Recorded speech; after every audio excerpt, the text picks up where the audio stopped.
Hey everybody, in this video, as I'm continuing, of course, my wonderful, very overdue dash cam drive, we're going to be talking about the Phantasm, in particular as it relates to community thought forms, community manifestations, giant thought forms that, can span entire spaces, entire environments, and even latch on and attach to people and co-create what is attracted to, repelled from, or precipitating in a given space, environment, or experience. And for those of you who maybe aren't really hip to archaic, fantastical terms like phantasm, you could say just the field.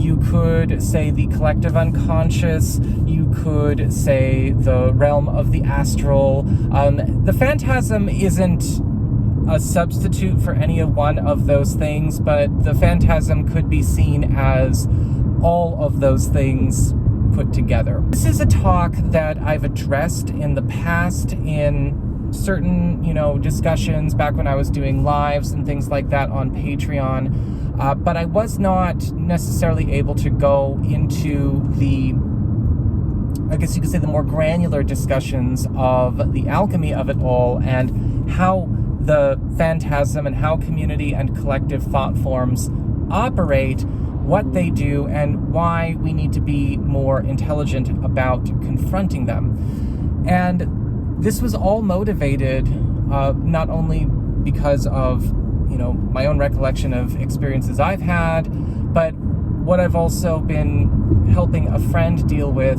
somebody that she cares about very much, has not really been treated very nicely by a lot of community thought forms and group thought forms in spaces that he frequents.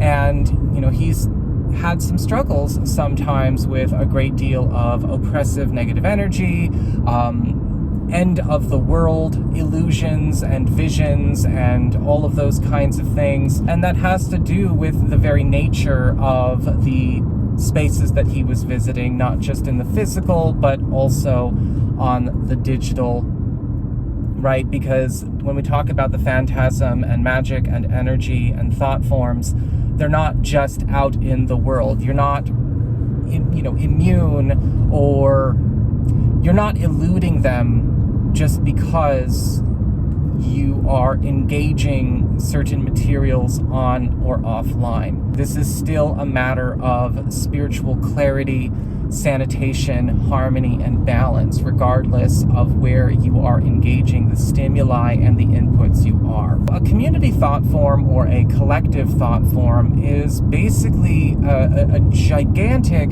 energy construct that is energized and formed by more than one person, hence community. And typically it is something that is cultured with a great deal of energy consistently for a long period of time and becomes its own, not necessarily self-aware, but its own existence. It does not have consciousness as we know it, but it does become a force. It does become an energy form that does attract, repel, or precipitate, or create whatever it is made of, whatever it is vibrating. And community thought forms, I've observed, are much more rampant and even destructive now than, of course, they were way back in the day, because back in the day, well, you didn't really have a whole bunch of people constantly feeding and nursing and amplifying them in quantity the way that people do on social media. And the same thing can happen with posts, right? A lot of people dumping and amplifying energies in a post or in a video or in a thread or in a forum or on a server or whatever is going on there.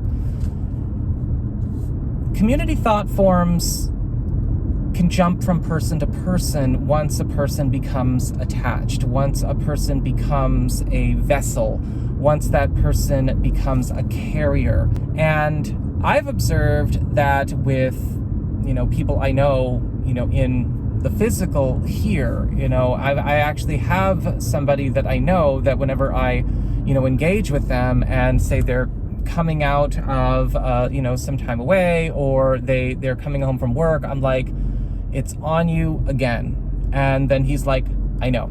And why is it on him again? Because, well, he's got certain people. We have, I call it a we know people moment, where when he goes into those circles, or he goes into that workspace, or he's, doing whatever he's doing, they're always talking about the same thing. They're always dumping the same hopes and sorrows and emotional cycles and toxic energy, and then getting riled up and dumping more, feeding more chi, feeding more life force into it. And then all of a sudden, they end up carrying it within themselves. It's like a virus. The ones that are not spiritually aware or cognizant of what is going on are taking on the thoughts of the thought form. Now, the thought form itself isn't intelligent. It's not, a demon or a ghost or a being that has an agenda, right? Thought forms do not operate that way. They are not self-aware. They are more like diseases, like a virus that's not alive, right? A virus is not alive. Or it's more like a robot running a constant and ongoing routine. But because the prerogative or the imperative of the thought form is to exist and propagate itself, it will continue to grow and grow and grow.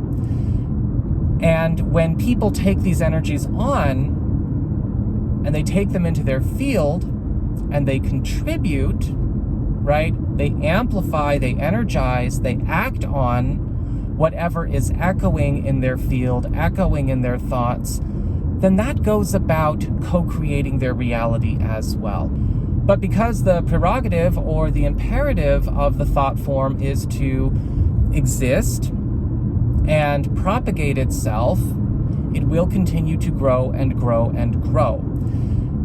And when people take these energies on and they take them into their field and they contribute, right? They amplify, they energize, they act on whatever is echoing in their field, echoing in their thoughts, then that goes about co-creating their reality as well. Say a person is in a space where suddenly they are surrounded by energies and thought forms that focus entirely on loneliness, right? Loneliness, lostness, emptiness, sorrow, the void. And nobody in that situation is bringing any other kind of energy, and the space is being held for that energy, not holding the space to dispel or clear or prevent that energy from running wild or turning into a thought form. Well,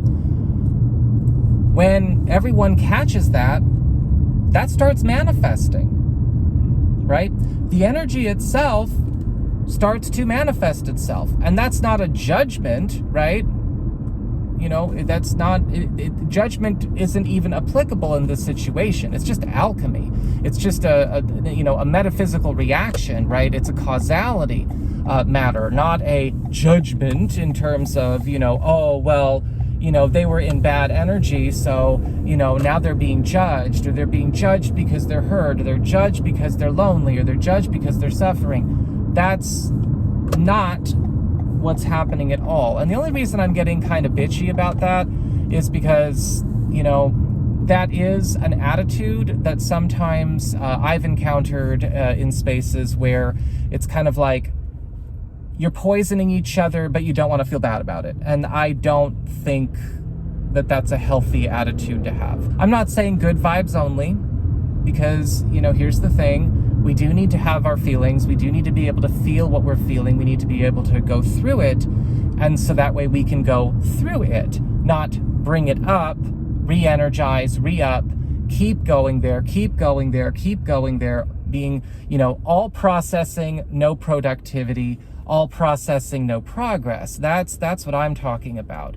I'm not saying that your emotions or feelings or those vibrations, just by the virtue of the fact that they may exist somewhere are, worthy of condemnation or judgment, but the holding and amplification and maintaining of it, that is the issue that we're talking about here. And when community thought forms start to get big, again, they do take their toll on your world. Now, the way to handle it is to maintain spiritual sanitation, right?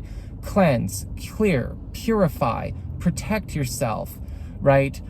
Return to sender if you need to. Banish and shatter thought forms if you need to.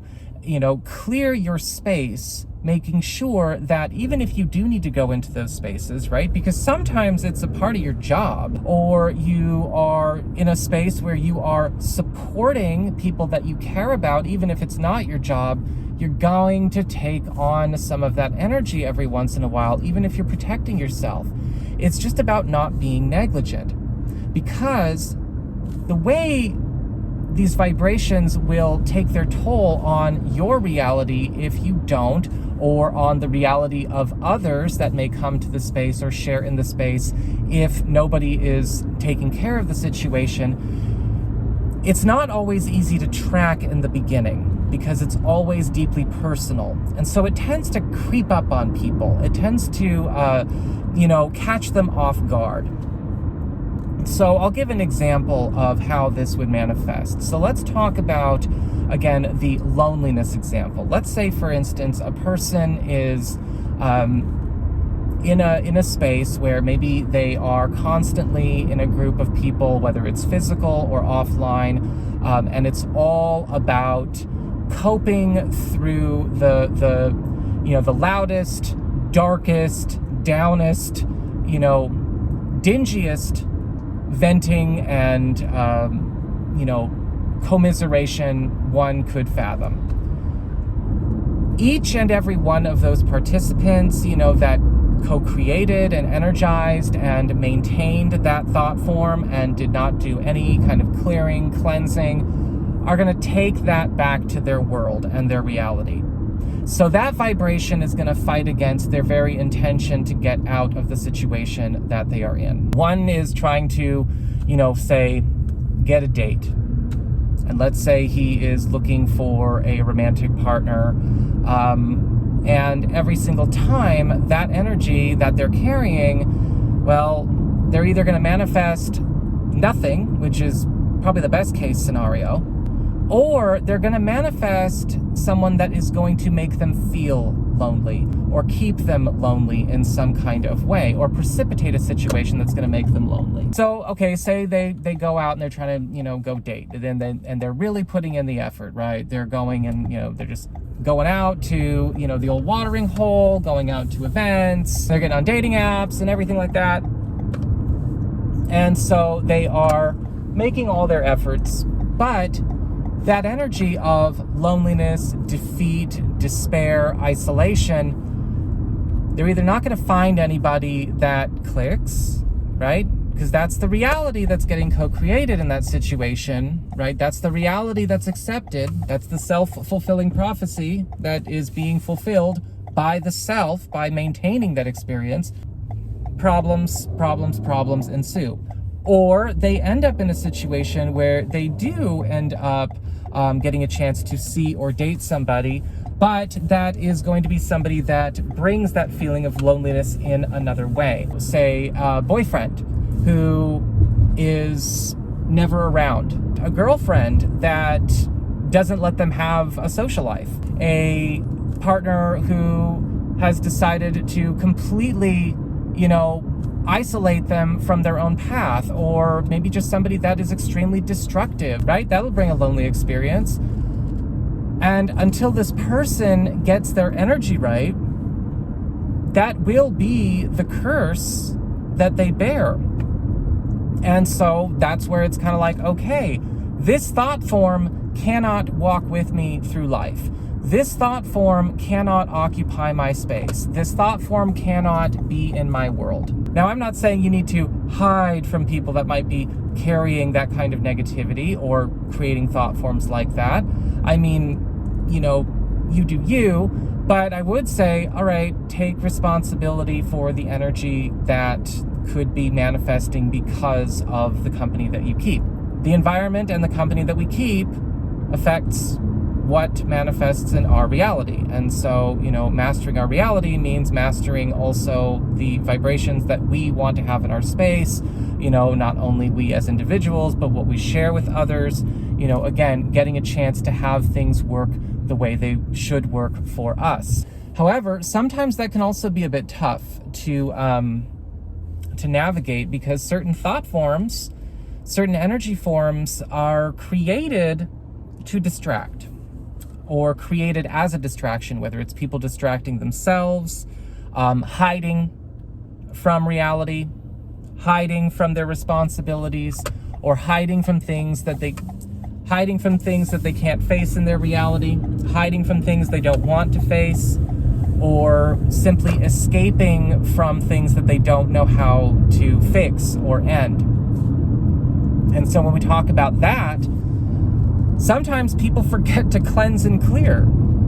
Some people don't know whether or not they are getting intuitive or psychic or spiritual guidance from their own guides and their own higher levels, or a thought form that is simply echoing in their mind. And that can happen, you know, that I want to talk about in another video. But, you know, one of the things that can happen is that your chakras can get really jacked up by these things, right? Especially your third eye and your crown. And if your third eye and your crown can't tell the difference between, you know, what's real, what's not real, what's an illusion, what is a thought form, what's a projection, what's on a loop, or maybe a mental message being projected, or some kind of compulsion. And this can also apply to love spells. If y'all are out there doing love spells to, you know, control what people think and, you know, affect their volition, you're you know, messing up their chakras.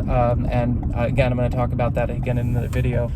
You know, people trying to compel you to do something, or quote, manifest you doing something with or for them, or something like that. And when that happens, you can find yourself getting caught in the reality manifest by that thought form, you know, regardless of where you picked it up. And you might have picked up that thought form yourself. You might have co-created that thought form yourself.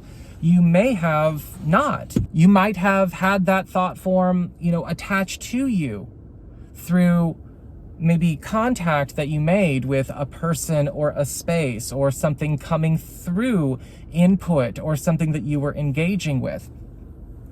Could be something that, you know, follows you for years and years and years to maintain a reality for itself, or, you know, maybe anyone else or whatever else was forming it at the time. And so maintaining, right, spiritual clarity, getting away from the confusion, not letting yourself be run, driven, or tricked or manipulated, but also not letting your reality be so either, requires diligent sanitation and also discernment and taking responsibility and making sure that you're taking care of yourself before, during, and after you may engage in situations where, you know, community thought forms may exist. If you do find that you're in a spot where you think your third eye or your crown might be getting jacked up by a community thought form or a relational thought form, or anything along those lines, you know, one of the things that you can do, especially if you kind of find somebody or a thought form or a group of people might be kind of dumping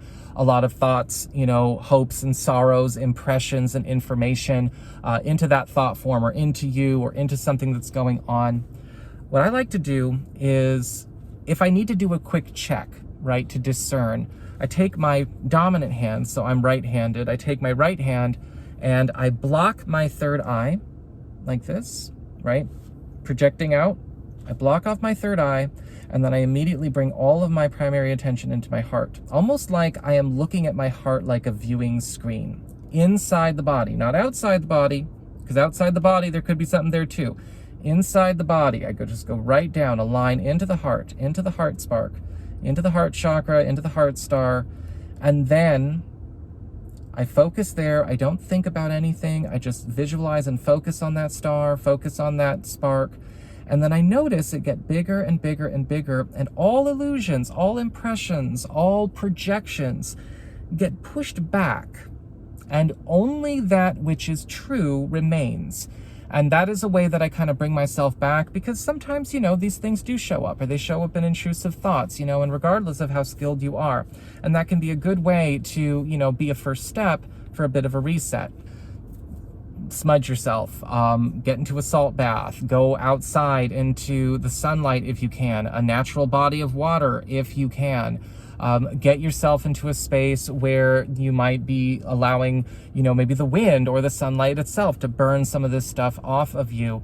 Make sure you are not saturating yourself in these thought forms, and please make sure that you are, again, taking care of your energy if you are going to go into spaces or take on input or anything along those lines. And that includes even like comments and videos, right? People dump hopes and sorrows and thought forms and God knows what into those kinds of things as well, especially if you're looking at videos that love to go into the drama and the trauma and the doomsaying and the apocalypse stuff and all of that. You know, a lot of sick people propagating a lot of sick energy in both those spaces, the content and the comment section. Make sure that you are keeping yourself, your energy clear and clean and pristine, and that way you will be in a better position to work with what is true and organic and energetically pristine for you and conducive to manifesting what you want in your reality, versus what you've been forced to carry on by maybe thought forms, compulsions, engagements, entanglements with that which might be running its own imperative.